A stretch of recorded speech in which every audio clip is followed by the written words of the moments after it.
उन्होंने कुछ वीडियोस वगैरह अपनी मेरी बनाई थी कि तुम मेरी बीवी हो, मैं कर सकता हूँ, मुझे इजाज़त है, तुम अगर इनकार करोगी तो अल्लाह से गुनाह खाओगी। मैंने उन्हें फिर कोई बात नहीं की कि मैं मेरे मजाजी खुदा हैं तो मुझे उनकी बात माननी पड़ेगी। तो अब मुझे वो धमकियाँ देते हैं कि अगर तुमने ज़्यादा कुछ किया ना तो मैं तुम्हारी वीडियोज़ जो है ना मैं वायरल कर दूंगा नेट पे, और तुम्हें इतना जलील करवा दूंगा ना कि तुम कहीं मुँह दिखाने के काबिल नहीं रहोगी। उन्होंने अपने ऊपर ना इतना भरोसा ही करवा दिया हुआ था कि इतना भरोसा हो गया था कि उनके अलावा कुछ नज़र नहीं आता था। वो कहते तुम कुछ नहीं कर सकती, चाहे तुम हाई कोर्ट चली जाओ, सेशन कोर्ट चली जाओ, पुलिसों के पास चली जाओ, उनके नीचे जाके लेट जाओ, थाने में जाओ, जो मर्जी करो, मेरा तुम कुछ नहीं बिगाड़ सकती। मैंने तुम्हारा ना 5 लाख हक महर का देना है, ना मैंने खर्चे का पूरा करना है।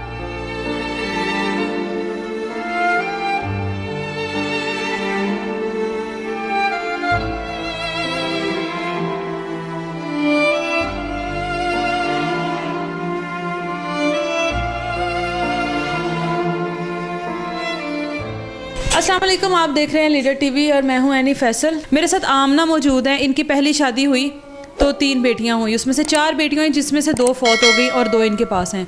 बेटा पैदा नहीं हुआ, शोहर ने छोड़ दिया। फिर इनकी दूसरी शादी हुई, दूसरी शादी में इनकी पहली बेटी हुई और खामद ने पहली बेटी के बाद ही छोड़ दिया कि बेटा पैदा नहीं हुआ। क्यों इनको छोड़ दिया? आपको क्या लगता है कि अगर आपके नसीबों में ये खुशी अल्लाह ताला ने नहीं लिखी तो जगह जगह दर दर भटकने से आपको ये खुशी मिल जाएगी? अगर आपके नसीबों में बेटा नहीं है तो आपको क्यों लगता है कि अगर एक से आपको नहीं मिला तो आपको दूसरी या तीसरी से मिल जाएगा? आमना इस टाइम 3 बेटियों की कफालत कर रही हैं। आमना को मैंने देखा कि ये एक दुकान पर होटल पे काम कर रही हैं, अपनी बेटी को अपनी कमर के साथ दुपट्टे के साथ बांध कर छोटी सी बच्ची को ये काम कर रही हैं सख्त गर्मी में। आमना से पूछती हैं कि किस तरह से ये अपनी बेटियों को पाल रही हैं और इनके साथ जो भी ये मामले हुए हैं जिस वजह से इनको तलाक हुई है वो क्यों हुई है। अस्सलाम वालेकुम। वालेकुम अस्सलाम। कैसी हैं आमना? मैं ठीक हूँ, आप सुना? मैं ठीक अल्हम्दुलिल्लाह। आमना, आप 3 बेटियों की कफालत कर रही हैं। मैंने आपको एक जगह पर देखा, आप जो होटल में काम कर रही थी। सबसे पहले वो बताएं कि वो काम जो आप जैसे कर रही थी और जिस तरह से आप इस बच्ची को संभाल रही थी उस काम में, वो कैसे कर रही थी आप? ये बच्ची ना किसी के पास रहती नहीं है, ये बहुत छोटी है तो इसे मैं घर भी नहीं अकेला छोड़ सकती। वो 2 बेटियां, उन्हें मैं घर छोड़ आती थी, नगीने के काम करती थी, उनको उस पे लगा आती थी।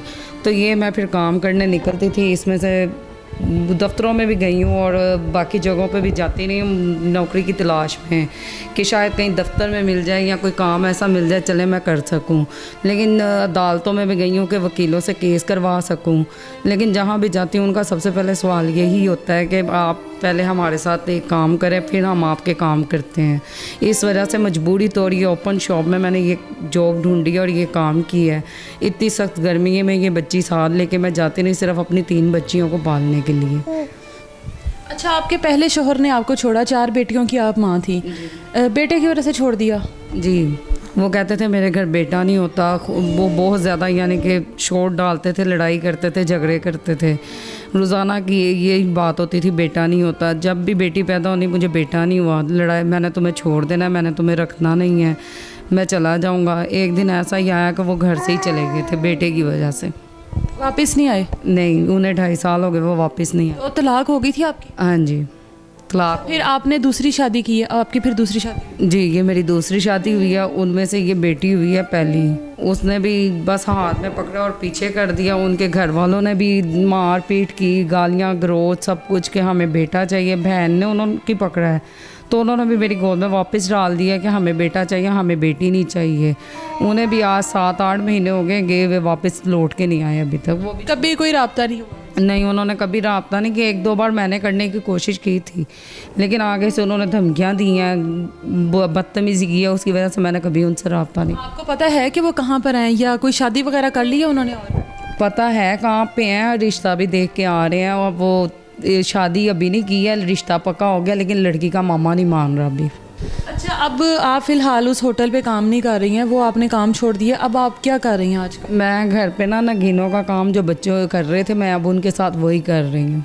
आपकी दोनों बच्चियां घर में काम वो नगीनों का करती थी और आप होटल में इस बच्ची के साथ खड़ी होती? जी, ऐसे ही है। कितना कमा लेती हैं उसमें? नगीने में हमारा ये 600-700 रुपये बन जाता है कि हमारे घर की जो है ना रिज़्क वो चल रहा है और जो उसमें से बचा के हम किराया बिल कर लेते हैं। कितना किराया घर का? 10,000 रुपया किराया। बिल वगैरह भी ज़ाहिर आते हैं? डाल के 12,000 हो जाता है टोटल। अच्छा मुझे ये बताएं कि अब बच्चियां ज़ाहिर है आपकी बड़ी हैं, 12-13 साल की बच्चियां हैं आपकी, ये भी छोटी बच्ची है, घर से निकलना भी है, घर में बच्चियां को छोड़ा हुआ है, कभी इस तरह का कोई मसला नहीं हुआ बच्चियों के साथ कि ज़ाहिर है आजकल का जो वक्त जा रहा है? नहीं, मैं अपने बच्चों को बाहर से लॉक करके निकलती हूँ, फिर मैं जाके लॉक खोलती हूँ। बच्चियां अकेली होती हैं? हाँ जी, घर में खिड़की वगैरह सब लॉक होते हैं और दरवाज़ा भी लॉक होता है। वो अंदर बैठ के अपना काम कर रही होती हैं, ना वो किसी को आवाज़ देती हैं, ना बाहर निकलती हैं। मैंने जब जाना लॉक खोल के अंदर जाना। जो लोग आपको देख रहे हैं आप उनको क्या? मैं उनसे यही कहूँगी कि वो अगर हो सकता है, अगर इमदाद कर सकते हैं तो मेरी इमदाद करें। मैं ये 3 बच्चियाँ लेके पाल रही हूँ, मेरी ये बच्चियाँ हैं, इनकी वजह से मैं ज़िंदगी जी रही हूँ।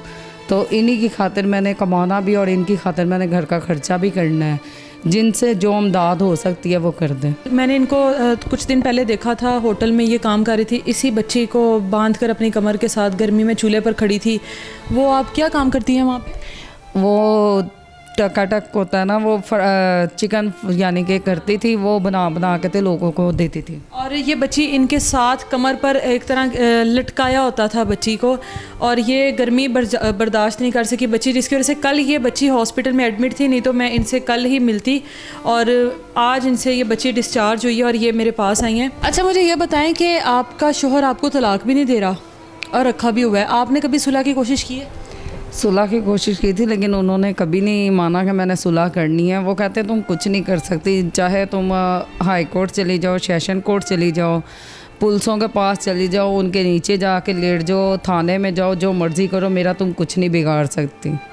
मैंने उन्हें ये बात की थी ना कि अगर आपने मुझे तलाक नहीं देनी है तो मेरा हक़ दे दे मुझे, जो 5 लाख निकाह नामे पे लिखा हुआ है, हक़ महर।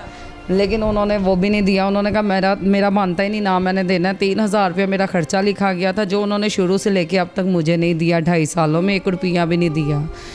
तो उसके बाद इन्होंने मेरी वालदा से, जब बेटी से पहले इन्होंने कहा था कि भाई इसको आने जाने में ना मुश्किल होती है, तो जो इसका सोना पड़ा ना वो मुझे दे दे, मैं गाड़ी ले लूँ। 4 तोले जेवर लेके इन्होंने कहा था मैं 8 तोले बना दूंगा, वो भी अभी तक नहीं कुछ किया इन्होंने। फिर उसके बाद जहेज सामान का यहाँ से ले जाते हुए इन्होंने भेजा था, जब लाहौर से, यानी कि हम उकाड़े शिफ्ट हो रहे थे।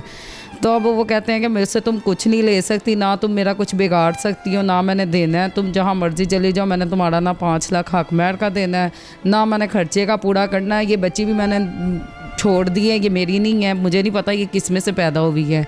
हक महर देने की वजह से आपको वो तलाक नहीं दे रहे हैं और ये धमकियां भी लगा। हाँ जी, वो कह रहे हैं कि अगर तुम इन चीज़ों की बात करोगी ना तो मैं तुम्हारी जो है ना वीडियो वो वायरल कर दूंगा। फिर उन्होंने कुछ वीडियोस वगैरह अपनी मेरी बनाई थी कि तुम मेरी बीवी हो, मैं कर सकता हूँ। मुझे आप दूसरे शोहर की बात कर रहे हैं? हाँ जी, ये दूसरे शोहर की बात कर रही हूँ। तो मुझे इजाज़त है, मुझे तुम अगर इनकार करोगी तो अल्लाह से गुनाह खाओगी, ऊपर जाके तुम्हें ये वो बहुत बातें करते थे। मैंने उन्हें फिर कोई बात नहीं की कि मैं मेरे मजाजी खुदा हैं तो मुझे उनकी बात माननी पड़ेगी। तो अब मुझे वो धमकियाँ देते हैं कि अगर तुमने ज़्यादा कुछ किया ना तो मैं तुम्हारी वीडियोस जो है ना मैं वायरल कर दूंगा नेट पे, और तुम्हें इतना जलील करवा दूंगा ना कि तुम कहीं मुंह दिखाने के काबिल नहीं रहोगी। उस टाइम वीडियोस बनाते हुए आप यही समझती रही कि मेरा शोहर है और इसका हुक्म मैंने मानना है? हाँ जी। मैं आपको ये शक नहीं हुआ कि ये मेरा शोहर है या ये मुझे इस तरीके से ब्लैकमेल कर रहा है बेटे के लिए, तो ये आने वाले कल में मेरे साथ क्या कर सकता है? नहीं, वो उन्होंने अपने ऊपर ना इतना भरोसा ही करवा दिया हुआ था कि इतना भरोसा हो गया था कि उनके अलावा कुछ नज़र नहीं आता था। और मैं जब भी देखती थी ना, मैं उन्हें देखती थी, उन्होंने आना, उनके साथ बाहर जाना, उन्होंने नहीं जाना तो मैंने घर पे बैठे रहना। घर पे उनके रोज़ 2-3 चक्कर होते थे, लेकिन आहिस्ता आहिस्ता उनका टाइम तब्दील होता गया। उनकी जेब में से एक तायरा सलीम के नाम की पर्ची भी निकली थी। कौन सी पर्ची? तायरा सलीम के नाम की, जो इसके साथ इनके कॉन्टैक्ट राब्ते शुरू हो गए थे। मैं फिर भी चुप कर गई थी, मैंने इन्हें कोई बात नहीं की। लेकिन अचानक जब बेटे की बात आई है, बेटी पैदा हुई है, तो उन्होंने मुझे ये धमकियाँ देनी शुरू कर दी। आपने मुझे भी थोड़ी देर पहले बताया था जो आपका शोहर खुद को मारता था। हाँ, वो ख़ुद को बहुत अजियत देते थे, सिगरेट से अपने हाथ जलाते थे, ब्लेड मारते थे, अपने दिल पे मुक्के मारते थे कि आप मुझे बेटा नहीं देती हो। मैंने कहा मैंने थोड़ी देना, वो तो अल्लाह की तरफ से होना है। तो बहुत वो झगड़ा करते थे। दूसरे वाले हैं, उन्होंने बहुत यानी कि मार पीट करके नील डाले मेरे जिस्मों पे, मेरे बाजुओं पे, टांगों पे। तो चूड़ियाँ कुहाड़ियाँ उठाई हैं, तुम में से बेटा नहीं होता, मैंने ये करना, मैंने शादी कर लेनी है, मुझे इजाज़त दो। जब मैंने इजाज़त नहीं दी तो छोड़ के चले गए। मैं दुआ करती हूँ कि अल्लाह इनके नसीब अच्छे करे। और आप, इनका नंबर हमारी स्क्रीन पर चल रहा है। आप लोग बहुत अच्छे हैं, आप लोग हमेशा से हेल्प करते हैं, मुझे पता लग जाता है जो हेल्प करता है। इनकी प्लीज़ दिल खोल के हेल्प कीजिए। अल्लाह ताला आप लोगों के रिस्क में और इजाफा करे और आप लोग इसी तरह लोगों की मदद करते रहें। ऐसे लोगों के अपने कोई नहीं होते हैं, जिस वजह से ये आप लोगों के सामने आते हैं कि आप लोग इनका सहारा बने। सहारा भी जब लोग बनते हैं तो बराए मेहरबानी इनको शादी नहीं करनी, इनको आपकी हेल्प की ज़रूरत है अपनी बेटियों के लिए। वो लोग जो इनको इसलिए कॉल्स करते हैं कि जी हमें आप पसंद है या हमसे शादी कर लें, हमें पिक्चर्स भेज दें, ये कर दें, वो कर दें। आप लोगों के ऊपर भी ये वक्त आ सकता है, उस वक्त से डरें जिस वक्त आप लोगों के ऊपर ये वक्त आएगा और आपकी बहनों और बेटियों को ऐसे कोई कॉल करेगा और उनको कहेगा कि हम आपकी मदद करते हैं, आप हमारे पास हम लोगों को खुश करें। किसी की मजबूरी का इतना फ़ायदा नहीं उठाते। ये अल्लाह की तरफ से है, अल्लाह ने इनको इम्तहान में डाला है और अल्लाह ही इनको इम्तहान से निकालेगा, आप जैसे लोगों के, हम जैसे लोगों के वसीले से। अपना बहुत सारा ख्याल रखिए। इस तरह की मज़ीद वीडियोज़ देखने के लिए हमारे चैनल लीडर TV को सब्सक्राइब कीजिए। अल्लाह हाफ़िज़।